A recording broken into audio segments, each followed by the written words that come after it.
What's up, everybody? Welcome back into the Play the Fight Song College Football Show. I am happy and excited to be back in the studio tonight alongside my co-host, Jake Schaefer, over on my right on my screen. I don't know if it's that way when it flips, but JP on the left. The regular crew is here. JT is not with us tonight, but I'm sure he is in the chat. So we are here to talk college football. It's another off-season episode. Jake's on mute. We're in full swing. JP, how are we doing tonight? Tonight's topic is teams on the rise. So we're going to be talking some upcoming teams that could be in some postseason play that you wouldn't expect coming in college football. But how are we doing tonight? Yeah, doing well. Hey, if anybody's watching over there on actually running into some issues, let us know. We'll get that fixed. It's the platform we use is giving us like a little warning sign, but it looks like it's running now. It just took a little extra time to get it up and popping. So, little IT guy, little graphic design, little planner, little co-host, little everything. I think we all have the same title of just about everything. Yeah, no, just everybody who does everything here. You know what I mean? One may not be as good, like me and Art, not very good, right? But we got a guy for that. So it's just an all-in effort here. So, but IT guys, none of us, we're jack of all trades, master of none. Yeah, exactly. That's a good place to put it. But how are you doing tonight, Jake? Are you ready to break down some college football? We got some important recent news, I would say, and it's not portal heavy quite yet. Yeah, I think we got a lot to talk about. We'll give a shout out to our partners, but they got a lot of good publicity, bad publicity today. I think any publicity. There's no such thing as bad publicity. I don't think. Yeah, I think they got a lot of people like the hat. They were just upset that was the hat chosen to wear. And to be honest, it's such a nice looking hat, and those colors work so well. You can wear that SOB anywhere. You could wear it into the Vatican. Just anywhere that thing works. Listen, also, if you wear a hat into church, but that hat has Sparky on it, I think God would be okay with that. Sparky might be like one approved logo.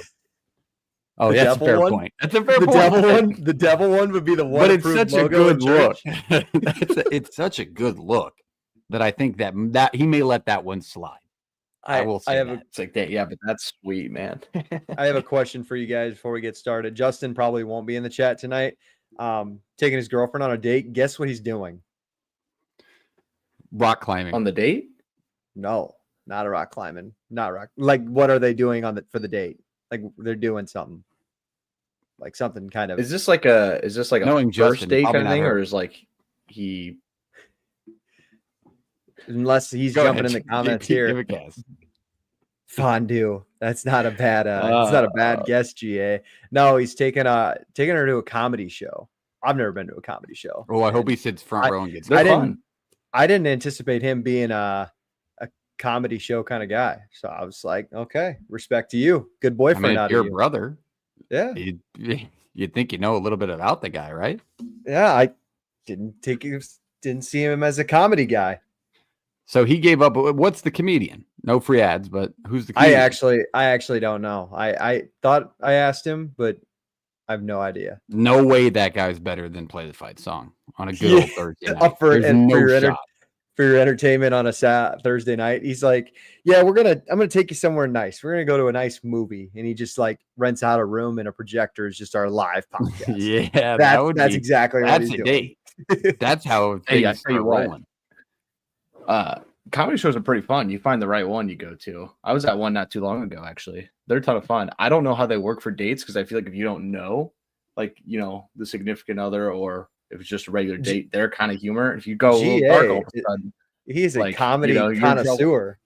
Look in the comments. GA is a comedy connoisseur. Now I'm going to try to find out.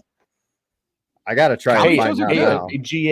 GA, I went to Akash Singh here in West Des Moines. Have you seen his stuff on socials or anything? You go to a ton of comedy shows. You had to have heard the name. He's funny. Before. His stuff's he's funny. Good stuff. Yeah, and there's a lot of good ones out there. Mark Norman is a really good one. Nate Bugatzi is however you say his name. He's getting really big. Yeah, he's good. Yeah, Shane Gillis obviously is hilarious, but comedy's kind of making a resurgence, I feel like, too. Like, everybody liked it, but then now it's like with social media being in the mix of everything and clips, like, just getting bigger and bigger. So it's not crazy to me that people go to 4 comedy shows a month. It's good entertainment, and it's, I would assume, fairly cheap. Was the guy you went to, JP, was he cheap? I think it was like $25 a ticket, and I had a 4-top. Yeah, I'm like a little behind, so I'm trying to let my computer catch up. Jordan, we know you're a little slow. It's okay. Yeah, a little slow. It's all It's right. all right. We still love you for it. We'll bounce back, but let's go into Sure. some college football. Let's talk college football. Get off the intro stuff. Let's start with our question of the day. This one's fun. I'm not sure who wrote it up. I want to come up with one next week because I had a few that I thought about, deep shower thoughts, thinking about college football. Let's ask this. Jake, you first. What's one game in college football that you wish you could relive in your lifetime? I also should have put this in the comments. I tried to keep this away. Like, don't pick Nebraska or Iowa. Right. I was just trying to, keep it college football centric. I don't even know if I would relive this because I don't really remember it because it was kind of our early childhood, but I would love to go back and actually experience the 2005 national championship for the first time between Texas and USC. I really don't even, I don't know, what was I, 7? I honestly probably didn't even watch the game. And to relive that, I think would be really, really cool because just the storyline of that entire season building up for that game. A lot of people think of it, and that might be a chalky answer because a lot of people consider it maybe the greatest college football game to ever be played. So to experience that for the first time, if I were watching that now as a 25-year-old, that would be one of my core memories probably of this sport. Yeah, I read the question in the chat and I knew that you wanted to stay away, or we usually try and stay away from being on our team unless it's something involving that. So I had to really think back on one that I was young enough to love, learning to love the sport, but also one that I know would still be enjoyable game-wise to this day. And the first one that came to mind was the Boise State Oklahoma Fiesta Bowl. Watching that game was just pure college football bliss. Boise State in that era was unbelievable. Then the Statue of Liberty to follow up the hook and ladder at the end of that game. People forget Oklahoma was leading that game 28-13 with 5 minutes left in the fourth quarter. It was just this magical run for this small-time program against this perennial power in Oklahoma who was winning Big 12 after Big 12 after Big 12. And now here comes Boise State, and they've pretty much been around the top of the G5 ever since. So I think reliving that game and just watching it live for the first time again, not knowing what's going to happen, is just pure adrenaline as a college football fan. JP, what about you? Yeah, I had that Rose Bowl on mine.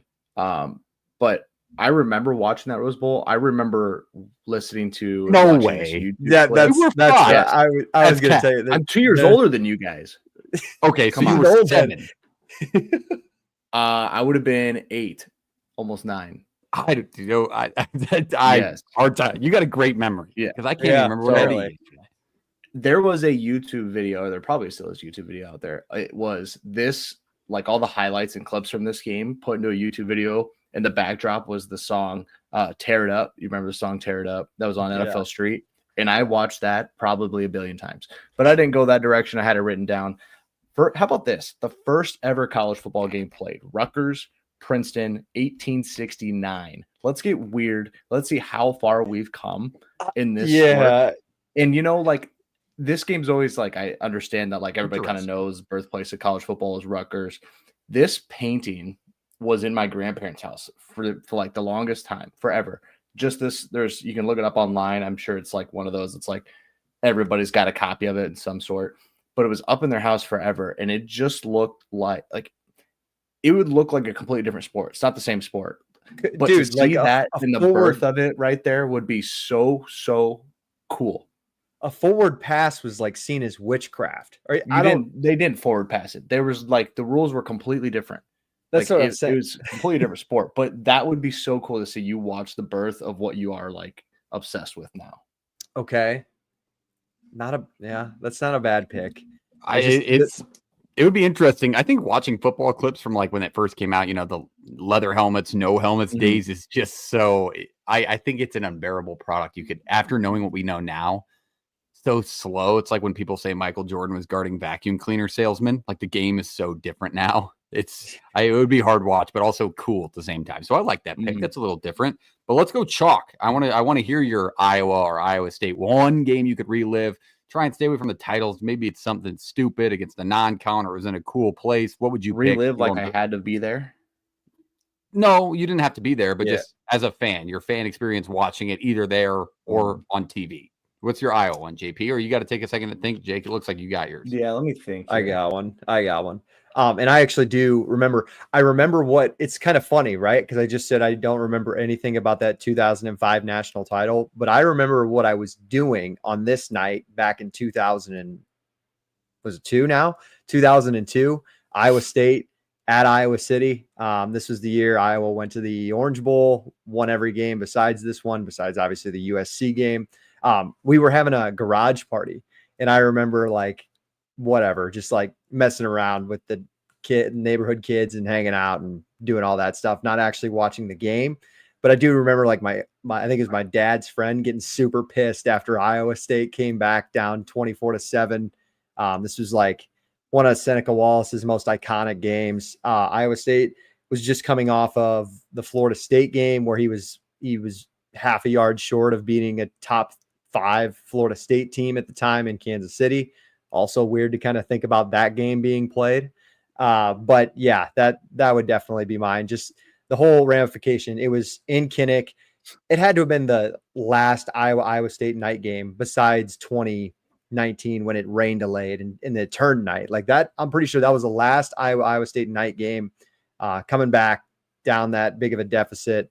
And just like Seneca Wallace was considered one of the best, if not the best college quarterback in the month of September at that time. Do you have one from the past maybe you've heard about from a relative or a family friend or somebody that you wish you were alive at the time frame to watch it? I think it was, God, now I'm embarrassed because now I seem like a millennial trying to answer this one, but I think it was 92 when they beat Nebraska and Tommy Frazier came to town, and that Nebraska was, I mean, legitimately at the time when they beat Nebraska, it would be like a team. It would be like, it's kind of like Vandy beating Alabama, like in the Nick Saban era. It really was. Iowa State was about as irrelevant as it gets. A couple of bowl games in the 80s, no bowl wins. They were playing with 2 or 3 quarterbacks. Their backup quarterback or third string quarterback, Marv Seiler, like comes into the game and wins it for them. They won like in 90s fashion in November, like 19 or 13-9, something like that. So that was like literally the one highlight probably of the Iowa State pre-2000s era that everyone loves or still talks about.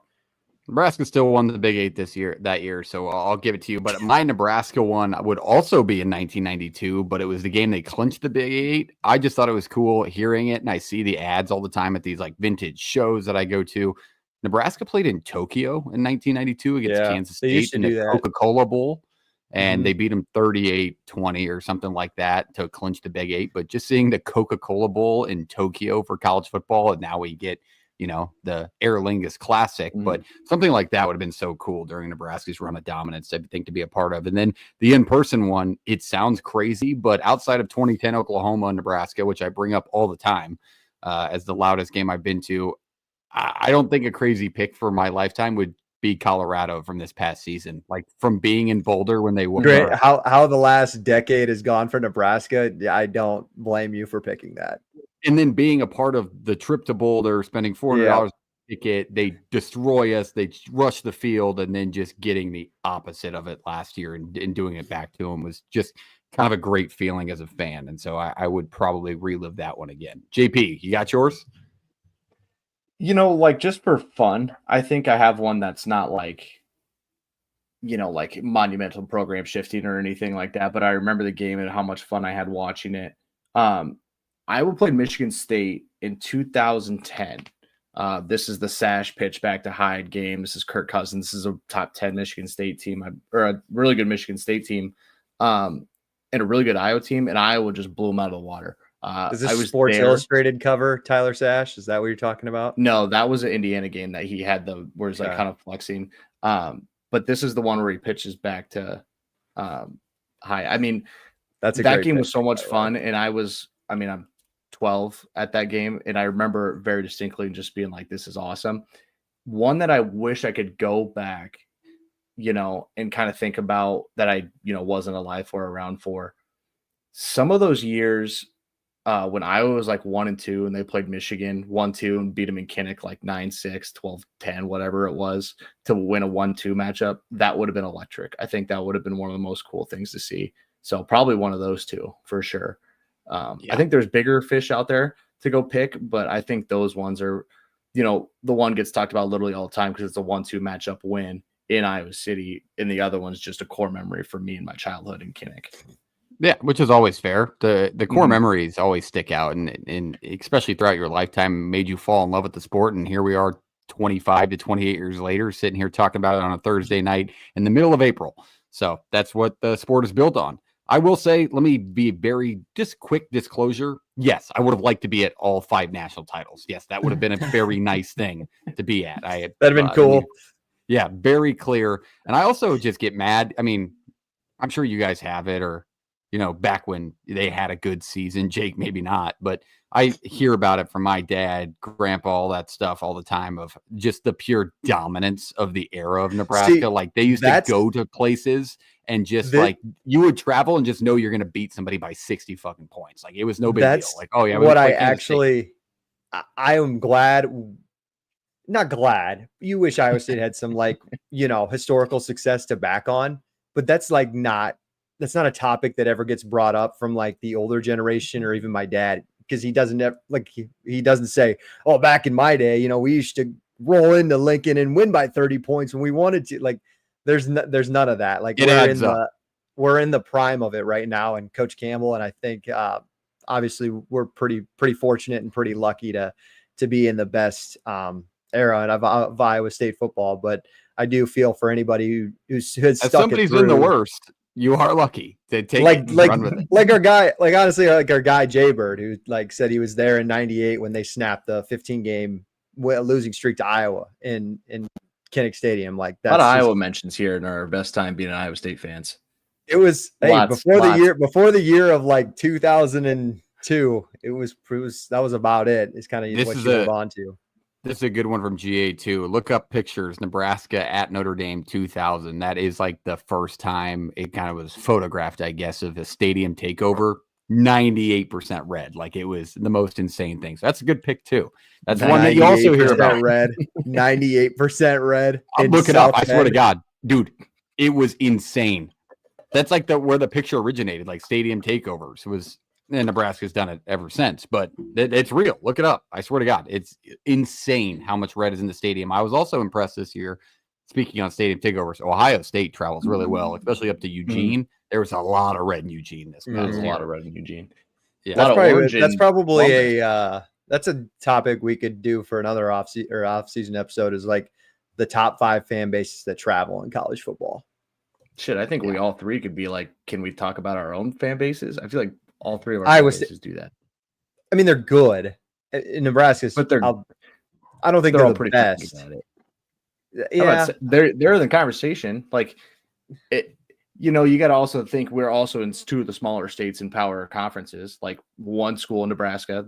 Nebraska's got a smaller population than the state of Iowa, and we got 2 schools split between a little over 3 million people. Yeah, it's hard. I think there would be, obviously, my list would be at the top. I think Nebraska's the best at traveling. When it comes to traveling, it's pretty sickening how much the people do it here. But all right, let's go into some actual college football. Let's talk recent news.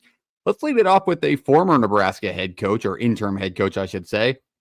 Head coach Mickey Joseph out of Grambling made some comments to the media this past week on talking about buyouts for players that go from the group of 5 or lower tier schools, quote unquote, to Power 4 schools. He thinks the school should receive compensation, or the coaching staff or somebody, for recruiting that player, for developing that player to that level.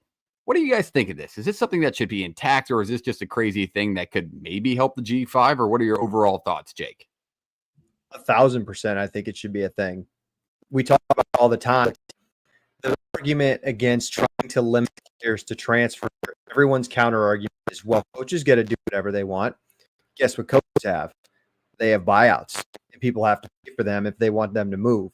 So I 100% think it should be a thing. These are schools who find these diamonds in the rough, develop them, give them a chance, take a chance on them, and then to just get them stolen away for no price to pay at all. It is what is killing the entire landscape of college football. I'm not necessarily the one who advocates for the G5 being at the same dinner table as like the SEC and the Big Ten and in the playoff conversation. But if we want to keep the sport whole, if we want to keep the sport as pure and as, impactful as it is, and it has been in the past, like you mentioned, Parks, when Boise State was able to compete and beat an Oklahoma team in the Fiesta Bowl in 2008, give them some money, give them some resources. For God forbid, I mean, the Texas A&M can pay their third string left tackle $1 million. They can't pay North Texas $500,000 to steal their player, at least something. You're damn right they can afford it. These schools are paying insane amounts of money to buy out coaches. They can definitely pay for a couple of players. Yeah, this Jimbo kind of Fisher. goes back. Go ahead. No, I was just saying quickly to transfer it over to you. Jimbo Fisher's buyout. I mean, how many players could that have paid for? That if probably the rest of the players that transferred out of the G5 this past season. All right, JP, go ahead. Yeah. I was just going to say this kind of goes back to like, if we're really going to cut out some of this, the G5 and then the FCS in some ways, and that seems like that's what the big wigs want to do, right? The guys with the suit and ties and the updo, whatever. Like that's what they want to do, is just shrink this thing as much as possible. And some of the coaches are on the same thing. Like they even do it in basketball at this point. It's hard to be one of those schools right now. Guys won't play you. And when they do, it's on their terms and they get to handle things their way. And like they'll pay you some, anywhere from $1 million to 2.4 or whatever, depending on your school and how big of a jump it is to come up there and play. But if guys don't want to play that, they want to add another conference season, you're going to lose money for these programs. Now, I think the question here is this tiered based on who the kid is and what he's worth and who gets to set that? This isn't the MLB where there's an arbitration guy where he's a middleman and he sees where your value is, people that are like you that have come in the past, and they set the dollar amount. And if you can't come to something, to go into free agency. That's not what that would be a really hard process to set up. Is it set up strictly based on recruiting rankings?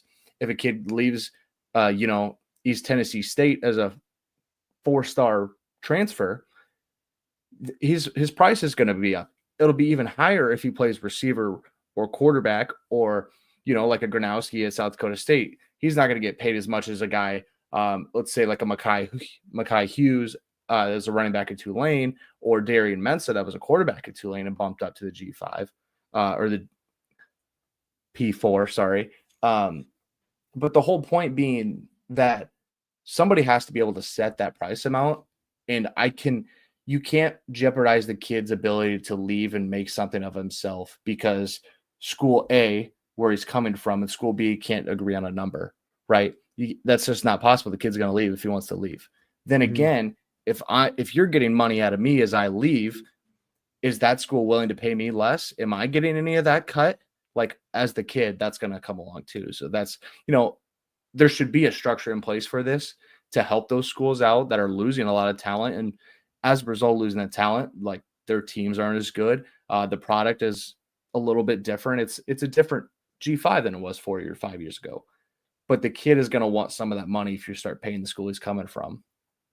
Yeah, I think that's a good place to put it. I kind of have the same thoughts where it comes to, it's got to go back into the pipeline that then the group of 5 can recruit out of. Because on the other flip side of things, like there are good players in the group of 5 leaving for the Power 4. There are middle level players or players maybe not getting the playing time they want that are headed down to the G5.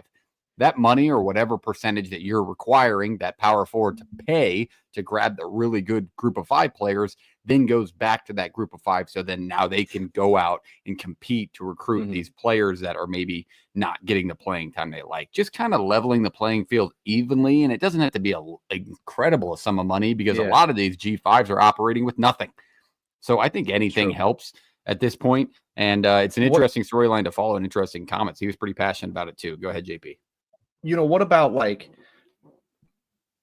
those schools that if you're setting a dollar amount, let's say, where the transfer quarterbacks are sitting anywhere from 1 to 3, probably, right? That's kind of what we're hearing, 1 to 3. What do you pay the school then off of that? Let's just say it's a 4-star transfer quarterback. He's getting $1.5 million. How much are you giving Ball State where he came from? $500,000? Yeah, 250 to 500,000. I don't think it's crazy. If you say a third of what you're going to pay him, are you now paying that kid less because that 1.5 now becomes 1 because the 500 got him out? No, you're paying him. You're paying him what you give him. What they should do is not a certain amount; it should be a percentage. So anytime you get a that kid the from kid would yeah 20, okay, I you got have to what you're pay 25% for your G5 players. So if the Mm. market for an offensive tackle at Ball State is $3 million, you pay 25% of that. If it's to the school. if it's 500 grand for a running back, you pay 25% of that. Just keep it a percentage. Yeah, that makes sense though, because if you look at it that way, kids are gonna kind of look at things, and schools are gonna be like, well, add 25% to that, like you're saying, but you can't skimp out because you got to owe an extra 25% because there's another Yep. school that is going to pay that 25%. Yep. So I guess that holds everybody accountable. That one, I like that one. If I ever hear an argument too about, well, like Malachi Nelson, perfect example. Well, UTEP now gets a former 5-star. Okay. So they get to reap the benefits of a bounce back 5-star who just completely whiffed on his recruiting ranking, while you get to pick out a kid who was never recruited in high school and UTEP developed him, and then USC gets to go buy him out. I'm just naming teams here, not specific examples, but that's just one of the arguments I could see somebody trying to make. And it's not even for one. This could be a rabbit hole too, where schools start working together, a little under the table, like, hey, hold that kid for us. Hold that kid for us, No, there's never been any under the table stuff in the NCAA in its history. So that would be a first. That's an insert joking face for all you people listening on podcast, which is a good time to remind people while we stop. We're still in recent news, but stop and hit the subscribe button, hit the like button. We appreciate you being here. It's college football all year round, all the time here. We got some fun stuff coming up with College Football 26 releasing this summer, and then we're going to roll into preview season. We have a big preview season ahead. So hit that subscribe and like button if you love the sport, and we appreciate you being here. Let's go to the House versus the NCAA. Just a little brief update here. It's really boring to sit and listen to people talk about court cases, especially when how much do we really know what's going on behind closed doors with this? Obviously, we know the lawsuit's been out there. The judges come back this recent week and they want the lawyers to tweak the numbers. And so we could be waiting several weeks to hear about this. But this is all revenue sharing implications for all of these schools. It's going to change the sport forever, could impact the third-party collectives that they all work with currently. So it's going to be a big change within college football. Any thoughts on the House versus NCAA? Any way you sway that you want it to go that maybe you've heard as a possibility, Jake?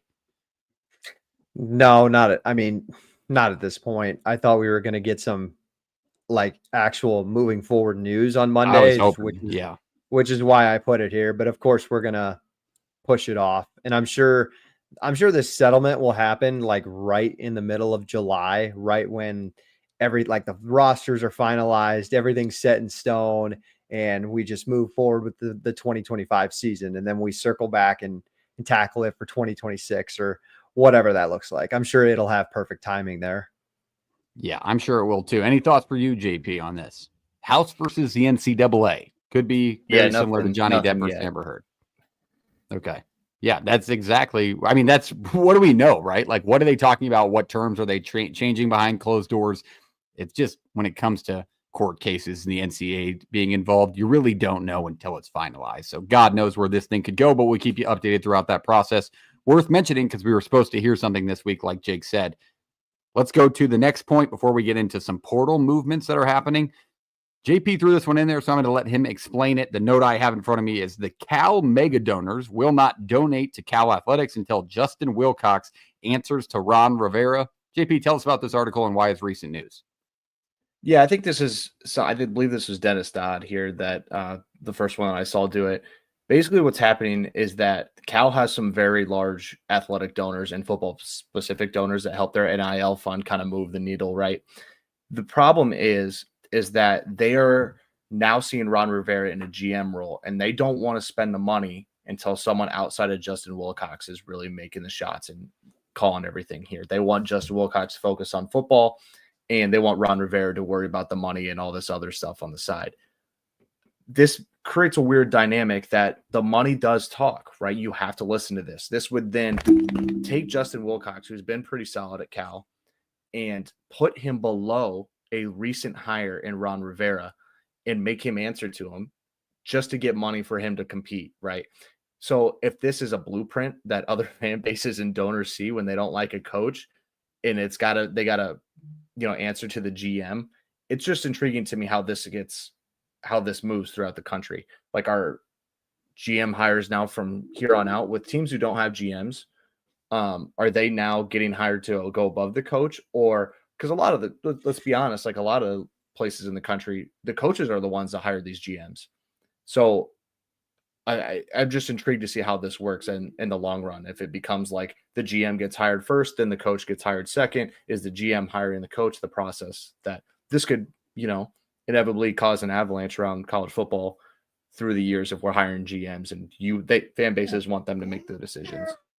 Yeah, the extra hat in the ring is always an interesting thing to follow. Like I talked about it a couple weeks ago when we talked about the introduction to all these GMs is how involved are they going to be with the athletic director? Is it going to take things from the high end, the corporate end, off the head coach? And then how does that affect donors is something that we didn't mention. So it's a great article to bring up because the money flowing into these collectives, into these athletic funds to just run the athletic program in general is big for these schools, and they'll get rid of anything and just make things happen around these names. It doesn't matter the names. If the donors are on the edge here, they're going to get taken care of first because they're the ones that make these things fly and let teams develop and go get better anyway. They're the ones that are paying the buyouts for a lot of these coaches or helping to. So it's an interesting thing to follow. And Cal, like the money over in California is probably not small, gentlemen. So definitely big news. Jake, any thoughts on the Cal donorship argument?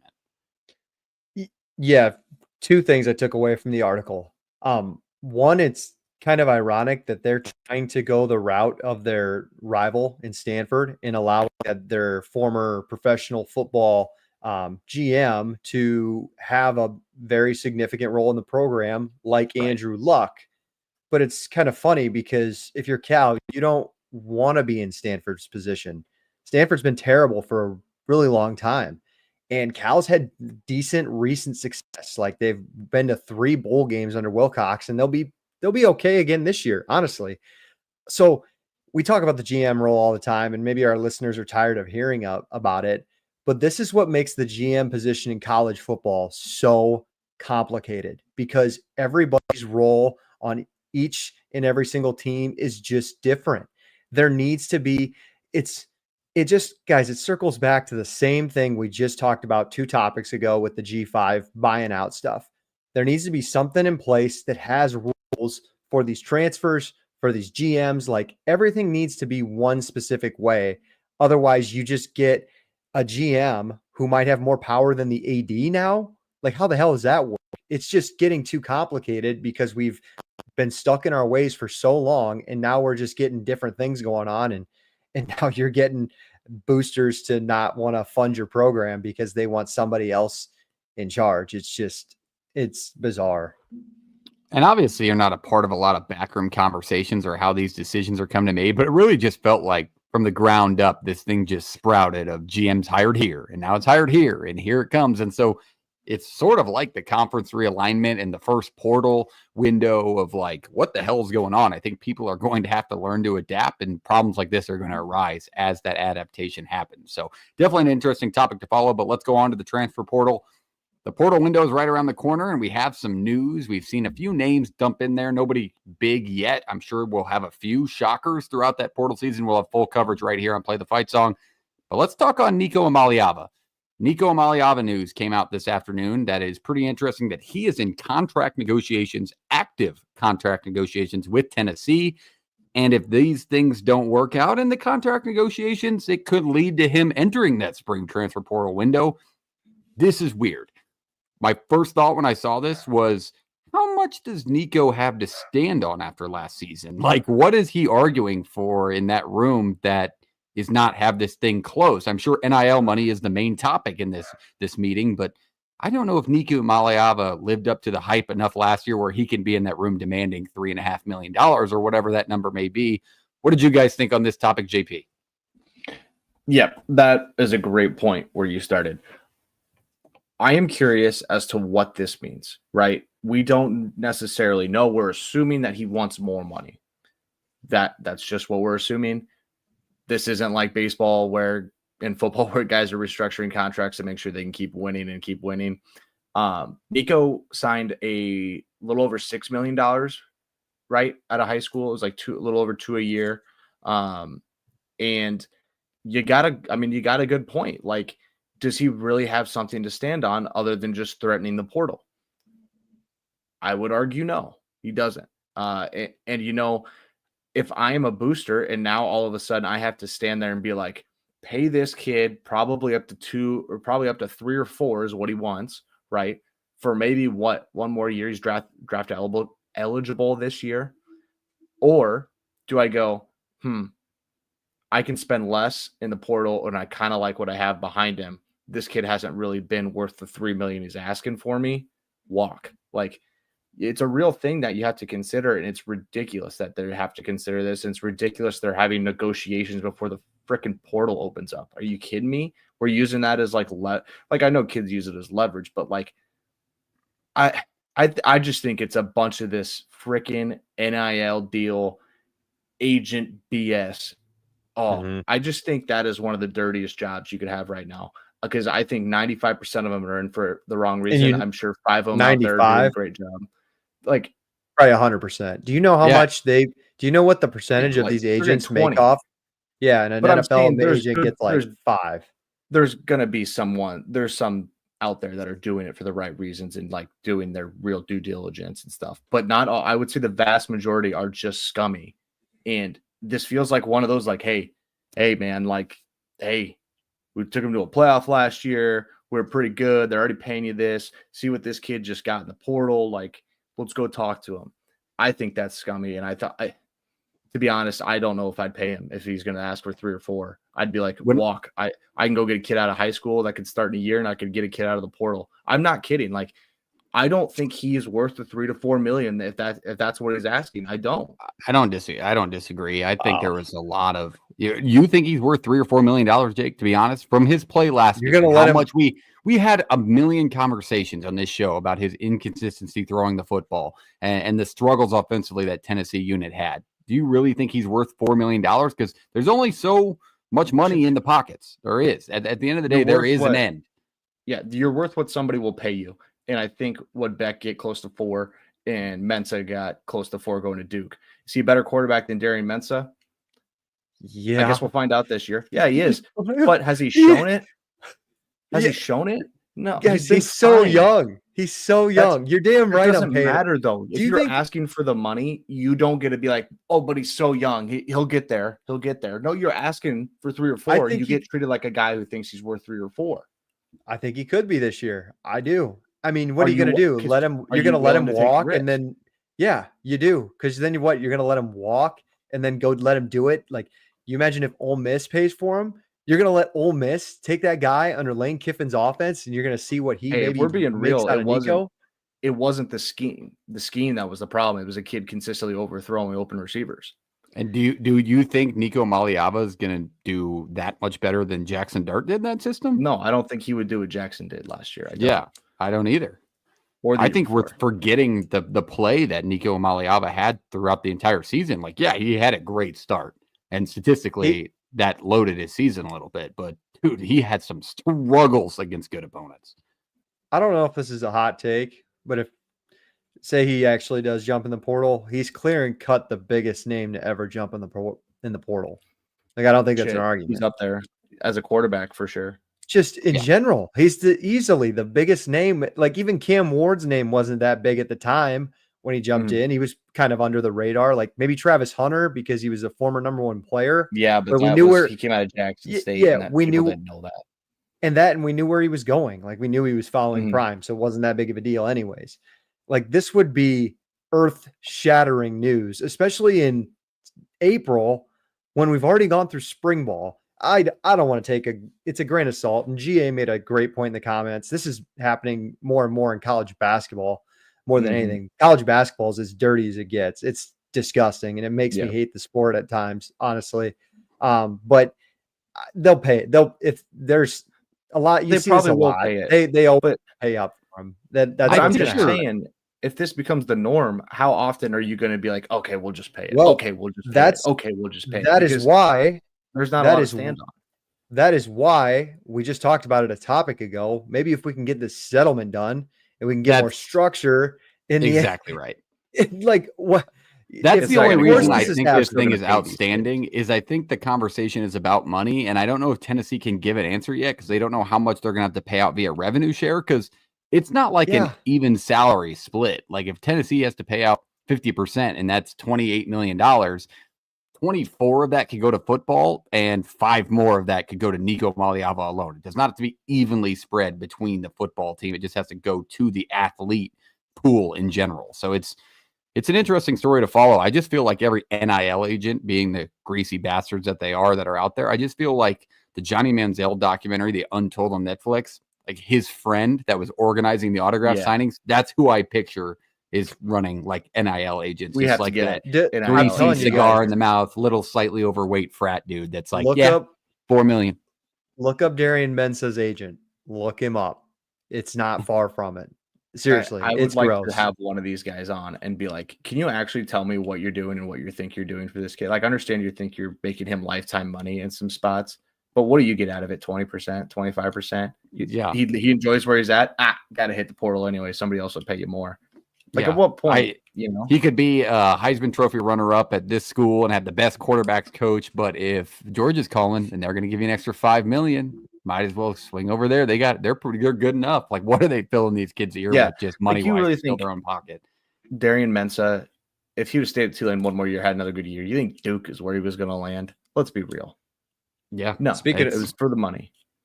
Speaking of, have you guys seen this transfer portal news? Have you seen where Jaden Rashada's list of where he might be going? I thought Rashada Iowa Tech's probably on there. No, he did not commit. JP, it's Tulane because TJ Finley just got arrested and he's out for the year. Western Kentucky and UConn. So when you argue for money and you sue schools for money that you didn't get, sometimes the grass ain't always greener. Somewhere?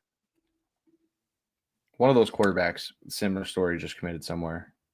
Drew Pine, didn't it? Wasn't it like no? Drew Pine did go to. He went to Bowling Green. That's a good one. It's a good poll. There are names floating out there. Drew Pine at Bowling Green. He's been to 4 schools, played a different sport. I mean, there's suitcase guys. They always land. I could see a Rashada Western Kentucky tops team winning 9 games. How difficult do you think it is for these kids to actually move? Like, I hate moving. They probably don't take their clothes. Like, I don't know. Just they pocketed $250,000. They're hiring a moving team. They don't pack like we do. That's a good point, but it's just like something I think about. But like these guys are bouncing across the country. It's not like they just hop across the street and move across town. Like it's a process, and they just don't care. They're like, "Yep, let's do it. I'm going from USC to Ball State. Let's get in the car and go." Yeah, I don't know. Wherever opportunity takes those suitcase players, they will. They'll try and find greener grass. That is a good way to put it. But all right, that is everything in recent news. Obviously, we covered a lot. The portal discussion can run long, but we're going to be talking about that upcoming, so I love it. Let's go into tonight's main topic. But before we do that, we want to talk our friends over at No Rivals. Obviously, we mentioned them in the start of the episode. They appeared on Masters Week. It's the Upside Down collection, the Sun Devils hat with Sparky on the side, fire-looking cap. If you're out there getting mad at the design, the upside down, you're just old. You just don't get it. And that's fine. It's a sweet design. It's out there. Get in on it. And if you don't love it, they have other options. I'm wearing the vintage collection myself. There's Glory Day collections are releasing by the day. And those helmet caps. Tennessee is also on board with those helmet caps that we posted a week and a half ago. So check out and shop norivals.com today. And when you check out and find the hat that you love, use the code PTFS for free shipping. You don't have to get to the $75 mark like the website says because you listen to Play the Fight song. So that is our benefit to you. Check them out today at shopnorivals.com for all of your beautiful college headwear. All right, now let's go to the main topic of tonight's episode, teams on the rise in college football. The rise can be a different opinion from everybody. What is the rise to you and how does it apply to these teams? Jake, you lead us off.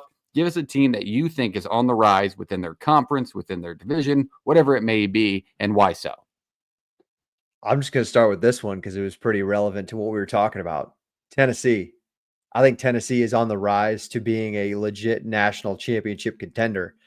They were able to make the playoff last year, go 10-2, and it seemed to me like Nico didn't even crack half of his potential. I just kind of went on a tangent about how I really do think that number one, you pay for him, he's worth it. And number two, I think that this is going to be a really good year. There's a lot of like quarterback lists coming out in the national media, and he's not making the top 10. And I think it was just a little bit of an over exaggeration just based on kind of the season that he had. Not to even mention, he had an awesome running back that they relied on. And another thing that I think that's going to stay consistent in Tennessee's success is in years past, we've talked about this. When you think of Tennessee, you do think of the quarterback play. You think of the Josh Heupel offense. That defense was top 10, maybe top 5 in college football last year. Like that defensive line was just full of dudes. And I think if they can continue that success on that side of the ball, maybe Nico doesn't even need to crack 75% of his potential this year. The defense continues to stay consistent in that conference, and they can find themselves.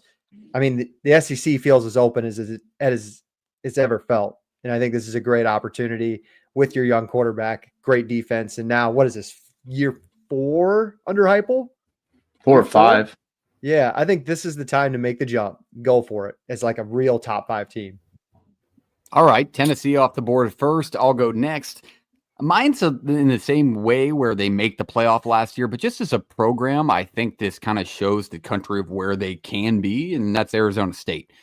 You win the Big 12, you make it into the college football playoff, you take Texas down to the wire, and people are like, you know what, Arizona State, that's a pretty good program. What's Kenny Dillingham done? And just the status quo on that program and how it's grown over the offseason. Kenny Dillingham's this now online character that everybody loves. The more you listen to him, he's just a player's guy. He's this young guy. He's hungry. He's going after it. And there's money to be had down there. So I think with the aspects and just the idea of Arizona State as a school, it doesn't seem like a bad school to go to if you just want to have fun as a college football player and win some football games. So I think as a program, bringing Sam Leavitt back and you're trying to replace an obviously dominant running back, I think they can do so because of who Dillingham is. And I like them to stay around the top of the Big 12 for a long time until Dillingham leaves, maybe. But I just like Arizona State and where they're headed as a program. So Arizona State is my team on the rise. JP. Yep. I have 3 different teams on my list. I have 3 they're all for different reasons. So I'll start at the top here since we're doing bigger schools here. Notre Dame. There are reasons here that I think makes sense to say a team's on the rise. This team is primed to consistently sit in the 12-team playoff, anywhere from the 5 to 12 seed, if we're being honest, living as an independent, playing an ACC schedule, and win your USC game every year, get another big win somewhere, and you're probably 10-2, flirting with it, depend where your losses are, 11-1 in, 12-0 obviously in. I would also like to add that with this house settlement and just how things kind of work at Notre Dame, it's harder to get into school there. I think people are starting to understand that Notre Dame could also pay the money. And I think they're more willing. They're starting to become a little more willing to play the game. Add into that Freeman is a guy that everybody likes. Notre Dame's not as hated now based on Brian Kelly not being there. Like, let's just be blunt about it. People would rather watch Marcus Freeman and that football team when they have some character and have some life to it. And you're going to have your Notre Dame disdain from people all over. They may not love him, but they're not going to hate him like they used to. And that goes a long ways. And kids growing up and high schoolers looking at schools and just, mutters from around, like people like Notre Dame and what they are now. So I think for that reason, they are on the rise. Like, I think this is a program that can, play for a national title this year. Yes. But can not only start playing for consistent semifinal appearances, national title appearances, but start to get some of those kids that maybe they hadn't gotten in the past based on just brand recognition, people not disliking them as much. They're starting to play the game more, access to the 12-team playoff. So Notre Dame's one for me. I like that one. Whenever I think of Notre Dame in this day and age of college football, I always think if Freeman can just keep the transfer quarterbacks rolling in that are just built for Notre Dame. Like I think of the Sam Hartman, how perfect he was, just like this groomed, handsome fella playing quarterback at Notre Dame. And then the year after, here comes Riley Leonard, this kind of got smart, a point, yeah. geeky dude from Duke. Like, can you keep finding these Notre Dame built quarterbacks, Marcus? Notre Dame's got a type, is what you're telling me. Yes, they absolutely do. Well, I think that's why they're on the rise, is because they were able to find bridge guys that were just really, really good for them. And now I think it's time for somebody to take the keys to the car, whether it's Angeli, whether it's Carr, whoever that might be. I think that there's like 3 guys they're pretty confident in, Yeah. and those are all Marcus Freeman recruited guys. That's something he's got over Brian Kelly too. The ability that he has had to recruit as one of the best recruiting For teams in sure. the country right now. Like, people want to go to Notre Dame. We understand the academic side of it, but like, they're finding hurdles over it in this new age of college football. They're paying for players. And I think that's why their rosters are going to be so good, because I think this year alone, they picked up maybe 6 guys in the winter portal. And I doubt they pick up more than 1 or 2 in the spring one, just because they trust their roster that much. And that is how much different this team has changed now that Marcus Freeman's there. All right, Jake, back to you for your next team on the rise. Yeah. Okay. I'll do it. I'll do it because I'm a nice friend. I'll do it because we have good listeners on this show. I think Nebraska's on the rise, just as out of 16 teams in a Big Ten. Unreal. I think that they're, Good on the man. rise to be maybe on the upper half of the Big Ten. We have different definitions for this. This is why we did this. And I do think that Nebraska's taking the right steps in order to being a consistent team in the Big Ten. They're recruiting like it. They're recruiting on a top 25 level in the past 3 years under Matt Rule. They've really, really shifted the roster this season with the portal. I talked about it, I think, on last week's episode. This is a make or break year for a multitude of reasons. It's year number 2 with your 5-star quarterback. It is now, you have gone, I don't want to say all in, but you have really spent some money to get some pretty decent big pieces from the portal, and it has to work. And then on top of that, we talk about it all the time, Matt Rule in year 3, like the jumps his program, the jumps his programs make. This is supposed to be it. So this year is super, super important for me. It's super important for Nebraska in order to take this jump on the rise. But we'll see. It feels like they finally got the monkey off their back with the bowl games. Now, I said it last week. Now for me, I just want to see them know how to win close football games, because even in that, I mean, they blew out Boston College. It wasn't a close game. So I want to see them, learn how to win games and learning how to win close games. I think that's just the last step for Nebraska. Yeah, and it's a question that GA says 100% right as a Husker fan, and he's not wrong, because Matt Rule's shown some, time management issues. So I think you put it in a safe spot. I obviously, as a fan, it's like, Nebraska's on the rise. I mean, how long have we heard that in a row now? But it's really a make or break year when it comes to Matt Rule's schedule. Can he remain on stream with these rebuild programs that he's gone through? But I like the pick nonetheless. For my schedule's favorable too, is the other thing I didn't even really mention. I know we kind of covered that all off season, but yeah. I mean, I was just going to jump in and say, like, I think it's fair to say they're on the rise. Like, it's not like there isn't tangible evidence all of a sudden, right? It's been better recruiting. It's been better culture fit in a lot of spots. It's been fan buy-in. It's been just winning games in some spots too. And I think that, and in itself is rising, right? Now, how far is that rise, and what's that ladder look like, and how tall does it go? That's to be seen. But to say they're not rising, I think, because it would be a little ignorant, even as like a rival fan, to say they're not getting better. Nebraska, they're going to be talked about. There's going to be like, it's a storyline to follow for 2025. But I seriously think, had the Illinois or the Iowa game gone any differently last season, there would be more buzz around this team heading into this year. Even if they didn't get clipped by UCLA, honestly. I forgot about that one. Yeah, I mean, UCLA ended up getting Iowa and Nebraska last year. I mean, both Iowa and Nebraska should have slapped them around and didn't. Like, just weird. Yeah, and that's why UCLA, I threw them out there as maybe a team that could be within this conversation. So maybe you just gave away one of my picks later. But for this one, I'm going to go a little differently, and maybe JP will like this one because it's one of his de facto teams. But Louisville, for me, Jeff Brom's Louisville Cardinals, I would say, are on the rise within their conference.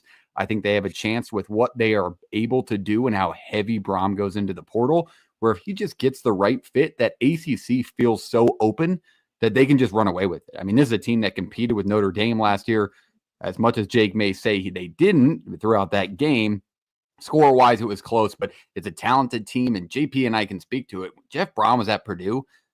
Like, their big wins was not like going on the road and beating Iowa or going on the road and beating Nebraska. Their big win was beating the hell out of Ohio State, who just won the national title. Like, these massive programs that are dominant within the sport, that's just the kind of the coach he is. And getting Purdue and teams like that, I don't think he gets enough credit for even taking them to win the Big Ten West of the few years that he did. So I think the ability he has within the ACC with where they're at as a conference just makes it seem like everything's on the up and up in Louisville if he can fill in the right gaps at that school. So Louisville's on my list of a team on the rise. JP. Yeah, let's stay in the ACC. This is number 2 here, but rise for a different reason. This is a playoff team from last year. I think you guys kind of have an idea of where I'm going here, but I think this is a fair one just based on the program and its recent 2 or 3 year history. SMU, I find being on the rise in that the ACC is really gettable. It's also on the rise because the money will not stop flowing into that program. And now that they've tasted something, it is a program in a school that I am telling you has more money than they understand what to do with, and it won't stop flowing in.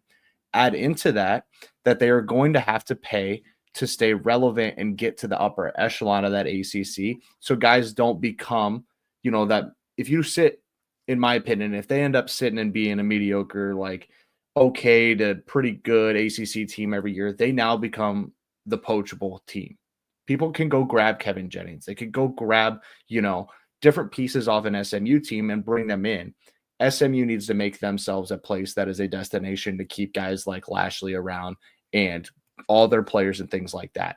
And I think that's really doable. And so I think they are rising. They understand who they are. They're still finding their identity and what they are within the power conference, atmosphere. There's tons of stadium renovations going on. They're redoing facilities. They're putting money into players, coaches, everything. And I just think that if they keep doing this the right way and not trying to rush it, I think that this team could really find themselves in the top 4 or 5 ACC schools every single year.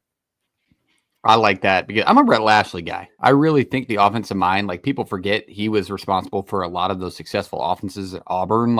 And not only that, but the offensive weapons you could obtain, like JP said, with the money flowing in there, that I really like where you put that pick, JP. All right, going over to Jake. Yeah, because we cover all 136 around here, I did have to pick a G5 team for me. Love it. And being on the rise doesn't mean you necessarily have to even be a conference title contender. But for me, UTEP is on the rise. Couple of Love reasons. Walden. Yep. Scotty Walden. I think anybody would be really fortunate to have him as their head coach at a spot like UTEP. Just a young, energetic guy that really feels like he cares and he wants to be down in El Paso. They're the number 1 recruiting class in Conference USA. I think they were even number 1 last year. So he's really building something as far as like getting a good solid core of 3 stars. Now it's maybe laughable to an SEC team, but that really means something for a team like UTEP. We mentioned him before in the episode. Malachi Nelson now comes in. I don't know if he's going to be the starter. We thought he was going to be in Boise, but maybe now this is his final stop and the 3rd time's a charm, and he can finally put something together for this team. Started off slow last year. I think I don't even know if they won a game for the first 4, 5, 6 games, but they really started turning around and won some good games down the stretch in a league in Conference USA where I feel like if you continue to recruit at the level at which you are, there's who's to say you can't go out and win that league now? I feel like Liberty took a step back last year. Western Kentucky doesn't feel as high powered as they used to. So maybe not this year, but Scotty Walden stays around for year 3. I would love for a Conference USA title to get brought down to El Paso. I like that. I love getting in the G5 there, and it's a good program. And I'll speak to when Nebraska played UTEP last year. I like watching the preseason stuff along with that first week and listening to Walden talk. He's just such a guy that embraces that culture and embraces the spot that he's at that you couldn't have said it better. So I love that pick. I'm going to go back to the Power 4. Obviously, we gave it away last round, but UCLA was my last one I had on my list. And that's just because of the overachieved expectations that they had going into last year. Like not only in the preseason and preview season do we talk about, it's a roster that got turned around and there's a lot of uncertainties and they have Garber, but who's around him? And just what Deshaun Foster did and some of the wins he achieved against that, an Iowa team with an elite defense. They beat them on a Friday night at home, and then they go into Lincoln and win that game. And they just competed in these games that preseason you wouldn't have expected. And after listening to Sean Foster talk at Big Ten Media Days, it didn't even seem like he wanted to be there. So just the overachievement out of that team and the resources that you have, kind of like Arizona State, where UCLA is not a hard place to get players to go to. Let me be very clear. Outside of the money, you would think so, Jake. Stop, Jake. Jake's head shake at that is insane.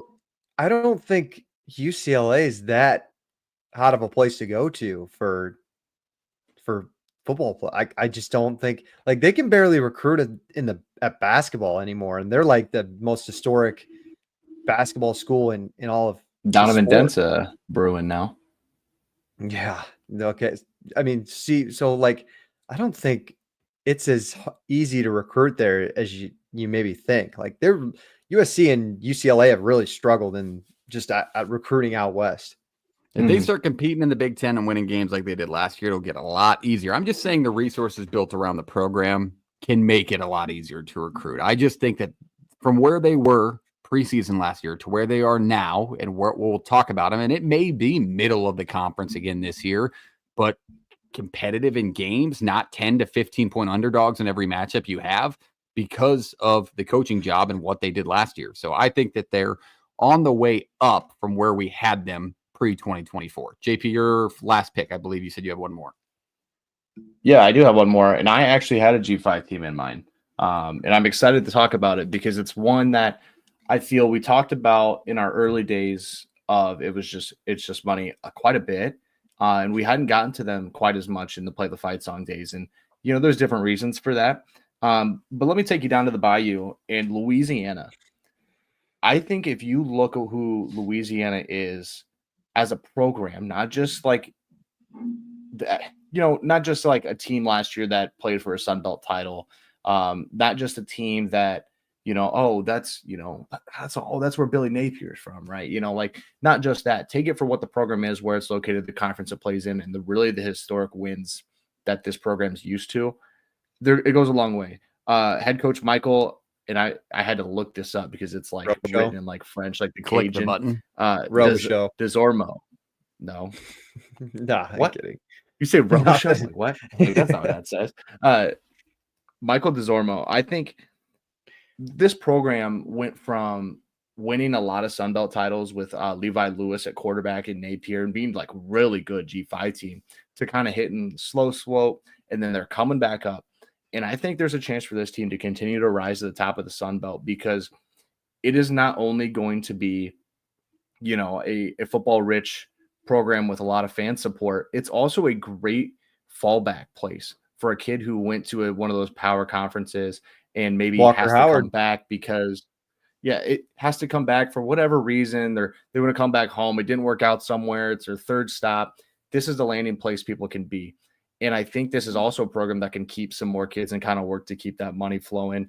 They lost 6 transfers last year to Power 4 programs. So it's a team that recruits and brings in kids to win. But I just think that within the Sun Belt and how things are set up for the Cajuns right now, I think it's a real program that can continue to rise. And maybe we'll find them in a Sun Belt title here in the next couple of years again. You're never going to leave me out of a G5 discussion, so I'll do my shameless plug for North Texas. You hire a new defensive coordinator. It seems like that's the missing piece. Can you replace the quarterback position with Chandler Morris? If you can make it a run with the American. So that would be my team on the rise because of their firing of the worst defensive coordinator in the history of football. And I like Jordan Davis. Their offensive coordinator is pretty much a mastermind at the G5 level. That is. But all right, that is all the teams on the rise. Or did you have one more, Jake? A&M. Is A&M on the rise? You can say that. For Mike Elko? Absolutely. For what Mike Elko can do? I'm throwing it out there. I mean, he exceeds expectations. You feel like you have your quarterback now set in stone this year with Marcel Reed. The defense is going to be buttoned up. I don't know. I went back and forth. I'm like, are they on the rise, or this is kind of a team I think can have a disappointing year too? Like, I thought the schedule really was favorable for them last year. I haven't had a chance to take a look at what this year has in store for them, but I'm like, I don't know. I'm a little hesitant, but I do love Mike Elko. I think he's a winner. Do you like the Marcel Reed situation? See, that's also why I'm a little hesitant. I mean, I don't think he can throw. Was it a Connor Wegman problem? Because I'm not convinced it was. I'm not even convinced. Because they went back and when he was playing. They went back and forth. Didn't they bench Reed and start Wegman and did the same thing? So no, it wasn't necessarily all a Connor Wegman thing. Like I said, it was really apparent when granted, Texas probably the best defense in college football last year, but when they went into College Station, like it was like, ooh, it still feels like they've got some steps to make offensively for A&M to compete at the top of the SEC. But we'll see. Year one was still a win for them. All right. That is all the teams on the rise that are worth mentioning. I didn't say worth mentioning, but that we mentioned. Obviously, there are some out there, and it's teams that we will cover throughout the entire season. So with that, that is tonight's show. We appreciate you being here. Hit the like button, hit the subscribe button if you haven't. We covered a lot, but we're going to cover even more college football throughout the rest of the offseason, all the way into preview and the 2025 kickoff, which is about 130 days away. So get excited. We love you. We appreciate you. ShopNoRivals.com and use the code PTFS at checkout for free shipping. We'll see you next week. Jake, take us away. Enjoy Masters weekend. We'll see you next week. Let's play it.